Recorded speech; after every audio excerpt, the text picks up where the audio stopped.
Good evening and welcome everyone. Today we will be hearing the opposing views of two prominent political thinkers and philosophers. The topic of the debate is as follows: a hands-on versus hands-off government, or should the government be in control of the economy or should it stay out of the business world? On my left is Mr. Karl Marx speaking in favor of Marxism, a radical form of socialism, and on my right is Mr. Adam Smith speaking in favor of capitalism and laissez-faire ideals. The debate will start with the speaker giving an opening statement, and then we will begin questions. I will pose a question to one of the candidates who will have 30 seconds to give his response. The opposing speaker will then have time to give a short rebuttal. Each candidate will get his turn to speak. Please refrain from interrupting your opponent. Without further ado, let us begin the debate. Giving his opening statement first will be Mr. Karl Marx. Hello everyone, I'm Karl Marx. I am a German philosopher and a revolutionary socialist. I believe that the government should control the economy. A hands-on government through socialism is the only way to abolish poverty. My beliefs give the working class hope of a better life. And now we will hear from Mr. Adam Smith. Good evening, I am Adam Smith. I support hands-off government and believe in a free enterprise system that encourages people to invest money in order to make a profit.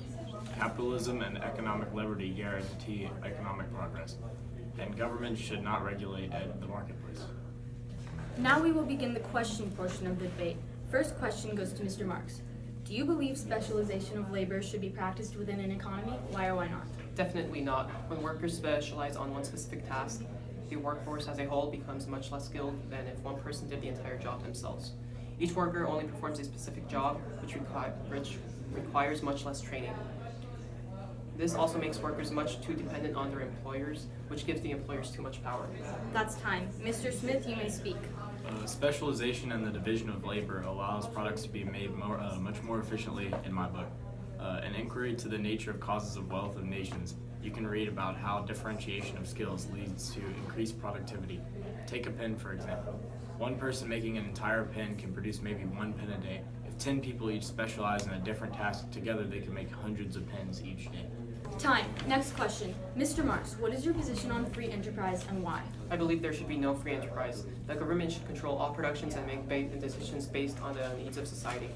Free enterprise encourages people to work for their own benefit rather than to better the society as a whole. With everyone working together, wealth is distributed more equally and prices and all other decisions are made by the government in order to benefit the common good. Mr. Smith, you may respond. Free enterprise is essential to a successful, powerful economy. It allows individuals to make production decisions on their own, driven by incentive of making a profit. Prices are determined by supply and demand and competition, which ensures that individuals have many choices in their products and lower prices as products compete for buyers. Individuals have much more freedom to make choices with a free enterprise system. Thank you both. Now each candidate will give a closing statement that supports why he is the better candidate and why his economic ideas are superior. Up first is Mr. Marx. I co-authored the Communist Manifesto, which revolutionized the idea of communism and made it much more popular. I also wrote Das Kapital, which describes why a capitalist system cannot be successful. I was able to combine opposing people's ideas into one political system, a task many have failed to do before. I also revived the Communist League. My ideas will create a much more equal society, and they give hope to the proletariat. I am the creator of modern-day communism. And now to Mr. Smith. Unlike Mr. Marx, I authored my own book and came up with my own economic ideas. Wealth of Nations is considered to be the Bible of capitalism, and I am considered to be the father of modern economic thought. My ideas will allow the market to regulate itself without a need for government control. Individuals will have more freedom to produce their own products and specialize in certain ideas. Individuals work for their own self-interest, but all of society still benefits.